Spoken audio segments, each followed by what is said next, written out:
Imagina acordar em um mundo onde a guerra ainda parecia romântica. Uniformes coloridos, cavalaria, generais posando para fotos.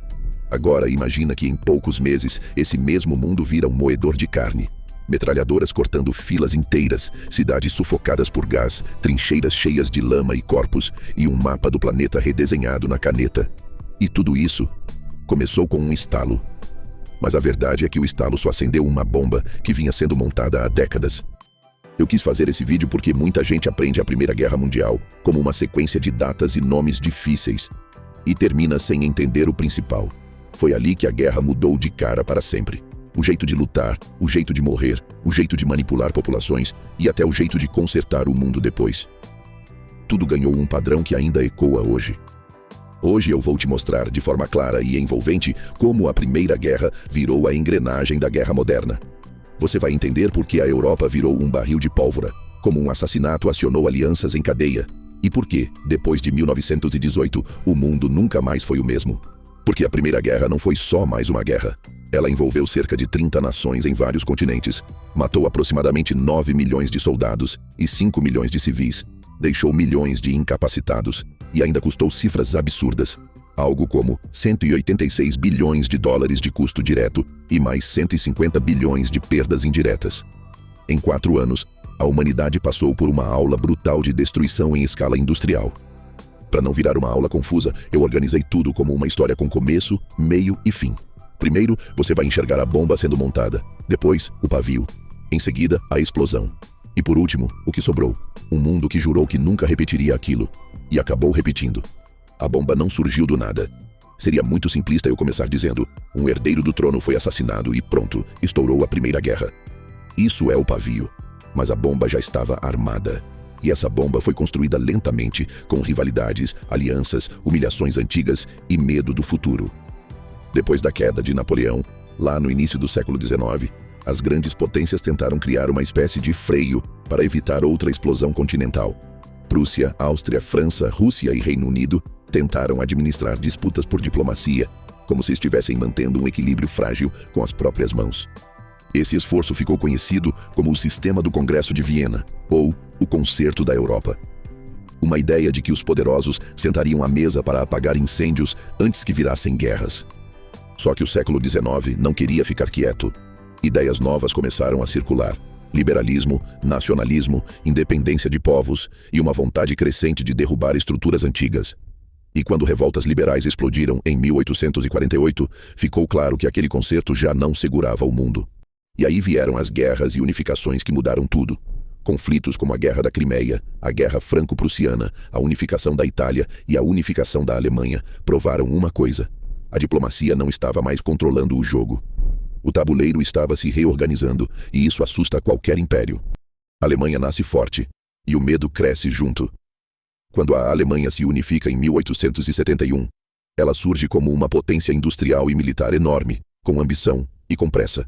E aqui entra uma figura-chave, o chanceler Otto von Bismarck. Bismarck tentou evitar uma grande guerra criando uma rede de acordos. A lógica era fria e eficiente. Se eu amarro alianças por todos os lados, eu isolo meu inimigo principal e evito que ele encontre apoio. Só que existia uma região capaz de implodir essa lógica: os Balcãs. Um mosaico de povos, religiões, fronteiras confusas e impérios em decadência, especialmente o Império Otomano, que estava perdendo força e território. O vazio deixado por ele virou disputa. A Áustria-Hungria queria influência ali, a Rússia também.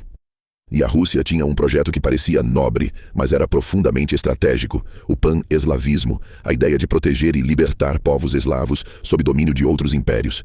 Nesse cenário, a Sérvia crescia como símbolo e como peça central.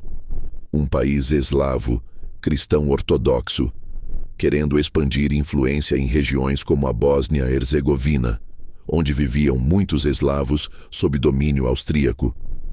Era uma panela de pressão. E todo mundo sabia. O sistema de alianças. Quando o mundo vira dominó, aqui está o que transformou um conflito local numa guerra mundial: as alianças. De um lado, Alemanha e Áustria-Hungria formaram uma aliança em 1879. Depois, com a entrada da Itália em 1882, surgiu a Tríplice Aliança. Do outro lado, a França se aproximou da Rússia, especialmente depois que um tratado importante não foi renovado pelos alemães. Em seguida, França e Inglaterra, assinaram a Entente Cordiale, e mais tarde, a aproximação anglo-russa completou o trio. Nasceu a Tríplice Entente. Resultado? 2 blocos rivais, armados e desconfiados. E o problema não era só quem era amigo de quem. O problema era a sensação de que, se um cair, todo mundo cai junto. E foi exatamente isso que aconteceu. Junho de 1914. O arquiduque Francisco Ferdinando, herdeiro do trono austro-húngaro, vai a Sarajevo, na Bósnia, para acompanhar manobras militares e visitar a capital com a esposa, Sofia. Só que a data e o contexto eram explosivos. Para muitos sérvios e nacionalistas eslavos, aquilo parecia provocação. A região era um símbolo de disputa, e havia grupos radicais que queriam transformar o símbolo em sangue. Um desses grupos, ligado à organização nacionalista sérvia conhecida como Mão Negra, apoiou jovens conspiradores. Houve uma tentativa com bomba que falhou. Minutos depois, o arquiduque e sua esposa foram mortos a tiros por Gavrilo Princip, um bósnio de etnia sérvia. E aqui vem o ponto crucial. O assassinato não criou o ódio. Ele só ofereceu um pretexto perfeito para o que muitos já queriam fazer. A crise de julho. Quando a diplomacia falha e a guerra vira inevitável, a Áustria-Hungria culpou a Sérvia e enviou um ultimato com exigências duríssimas. Os sérvios aceitaram a maioria, mas não tudo.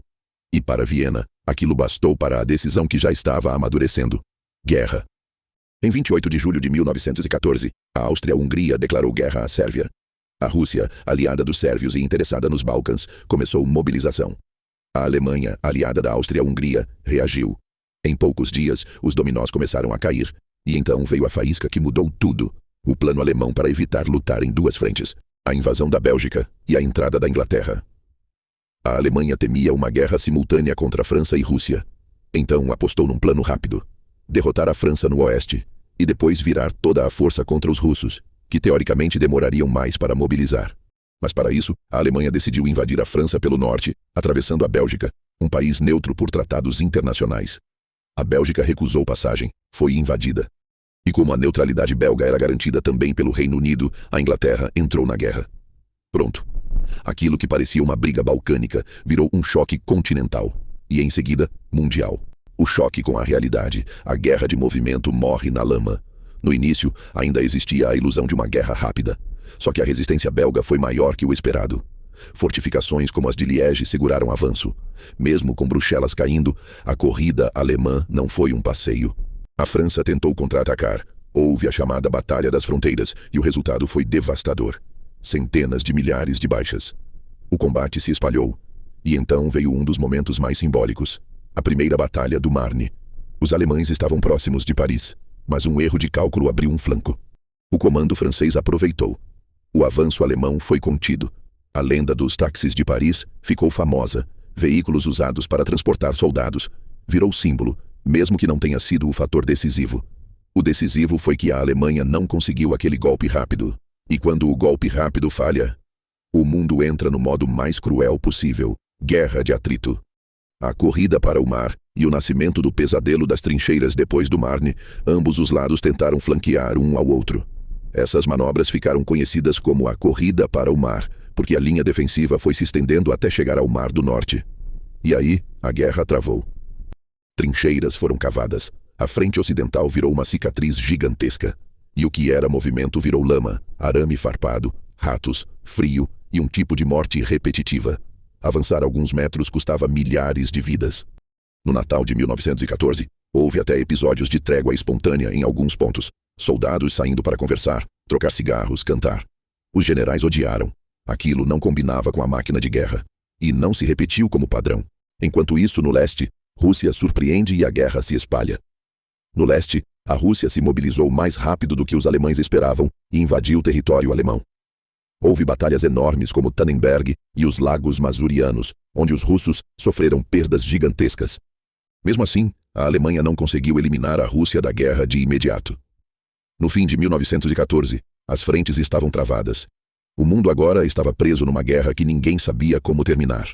Itália muda de lado. Alianças não eram tão sólidas quanto pareciam. A Itália fazia parte da Tríplice Aliança, mas quando a guerra começou, declarou neutralidade. Ela alegou que a aliança era defensiva e que não tinha sido consultada antes da ofensiva austríaca. E então veio a negociação secreta. Os aliados prometeram territórios.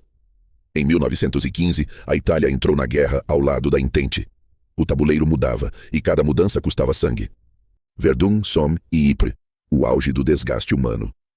Com trincheiras, as batalhas viraram maratonas de horror. Verdun, em 1916, durou meses e gerou centenas de milhares de baixas. A lógica era doentia. Não era só conquistar território, era desgastar o inimigo até ele não aguentar mais.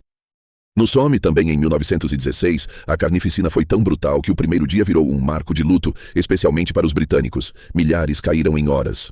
Em Ypres, na Bélgica, a região virou sinônimo de repetição trágica. Batalha após batalha, como se a terra estivesse condenada a beber sangue. E no meio de tudo isso, uma coisa ficou clara. A Primeira Guerra não era apenas uma guerra de exércitos, era uma guerra de tecnologia e indústria.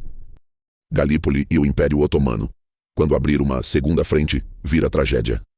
O Império Otomano entrou na guerra ao lado das potências centrais. Para tentar enfraquecê-lo e abrir um caminho estratégico, os aliados planejaram tomar o controle do Estreito dos Dardanelos. A campanha de Galípoli virou um desastre. Tropas britânicas, australianas, neozelandesas e francesas enfrentaram resistência feroz. O terreno era difícil, as decisões foram ruins, e o custo humano foi absurdo. A campanha terminou com evacuação, e os efeitos políticos foram enormes. O Império Otomano enfraqueceu por dentro e tensões internas cresceram, preparando o terreno para seu fim após a guerra.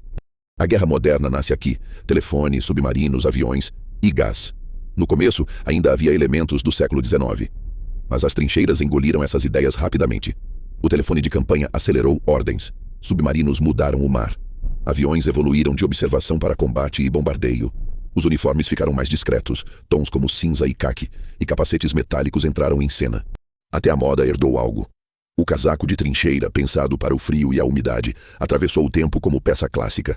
E então surgiram os tanques, ainda primitivos, mas com um conceito novo: mobilidade protegida para quebrar linhas defensivas. Mas nada simboliza a brutalidade moderna como as armas químicas. Mesmo proibidas por convenções, foram usadas. Primeiro gases menos letais, depois cloro, fosgênio e o terrível gás mostarda, que queimava a pele e destruía por dentro. Mesmo quando não matava, deixava marcas para a vida toda. A guerra estava se tornando industrial e psicológica. Rebeliões, fome e propaganda. O fronte dentro de casa. Conforme o conflito se arrastava, populações inteiras começaram a quebrar. Houve rebeliões em colônias, tensões internas e propaganda em massa para manter a indignação e a obediência. Na Rússia, o colapso foi gigantesco. A guerra devastou o exército, o inverno e a incompetência política alimentaram a fome, e o descontentamento virou revolução. Em 1917, a monarquia caiu. E depois veio outra revolução, que levou ao regime comunista. A Rússia assinou o Tratado de Brest-Litovsk em 1918 e saiu da guerra. Isso liberou forças alemãs para tentar o golpe final no oeste. Entradas e viradas. Estados Unidos e outros participantes. Os Estados Unidos declararam guerra à Alemanha em 1917.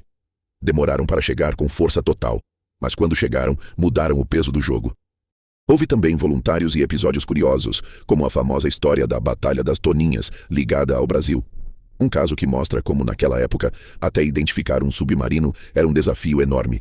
E, enquanto isso, a Alemanha se preparava para a última grande ofensiva. A ofensiva final e o colapso das potências centrais. Em 1918, com a Rússia fora, a Alemanha lançou ataques massivos. No início, avançou bastante. Parecia que o golpe decisivo finalmente viria, mas não veio. A resistência aliada segurou. E então, na chamada Ofensiva dos 100 Dias, os aliados passaram ao ataque e empurraram a Alemanha para trás, quebrando moral e estrutura. Um por um, os aliados da Alemanha foram cedendo. Bulgária, Império Otomano, Áustria-Hungria. Na Alemanha, a crise interna explodiu. Houve revoltas, o imperador abdicou, e o novo governo pediu armistício. 11 de novembro de 1918. O silêncio depois do trovão. O armistício foi assinado e marcou o fim das hostilidades em 11 de novembro de 1918. A guerra acabou. Mas o mundo não estava em paz de verdade. Ele estava exausto, e um mundo exausto toma decisões perigosas. Versalhes e o concerto que virou semente do próximo desastre. Em 1919, o Tratado de Versalhes puniu severamente a Alemanha. Perdas territoriais, limitações militares, reparações pesadas e uma sensação de humilhação que ficou como ferida aberta. O mapa da Europa foi redesenhado. O Império Austro-Húngaro se desfez, gerando novos países. A Polônia recuperou independência. O Império Otomano foi desmontado e suas antigas possessões foram repartidas sob influência europeia. O que sobrou virou a Turquia. E aí vem a parte sombria. Muita gente saiu da guerra com a sensação de ter sido traída. Alguns derrotados sentiram humilhação. Alguns vencedores sentiram frustração. E essa mistura virou combustível perfeito para movimentos radicais. A Liga das Nações. E a promessa que não segurou o mundo. Para evitar outra guerra, surgiu a Liga das Nações. Uma tentativa de resolver conflitos por negociação internacional. Uma ideia ambiciosa, com origem em propostas do presidente americano Woodrow Wilson. Mas a estrutura era frágil, a vontade política era limitada, e o mundo estava cheio de ressentimento e crise. A Liga não conseguiu conter o crescimento do militarismo e das ideologias autoritárias. E o mais assustador é que demorou pouco. Apenas 21 anos depois, outro conflito superou o horror anterior. A pergunta final: a Primeira Guerra realmente terminou? Existe uma ideia inquietante, quase como uma teoria amarga, de que a Primeira Guerra não terminou completamente.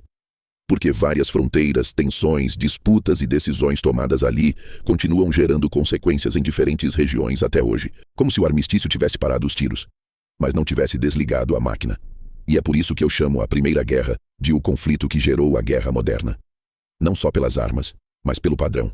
Alianças em cadeia, propaganda, guerra industrial, punições que alimentam extremismos e um mundo que tenta consertar o caos, criando o próximo. E agora eu quero te perguntar: se Versalhes tivesse sido diferente, a história do século XX teria mudado? A Segunda Guerra ainda teria acontecido do mesmo jeito? Porque no próximo vídeo, a gente vai abrir essa ferida com calma e entender como o fim de todas as guerras acabou virando o começo do pior capítulo. Quero te agradecer por prestigiar o canal Historizar Guerras. Até os próximos vídeos.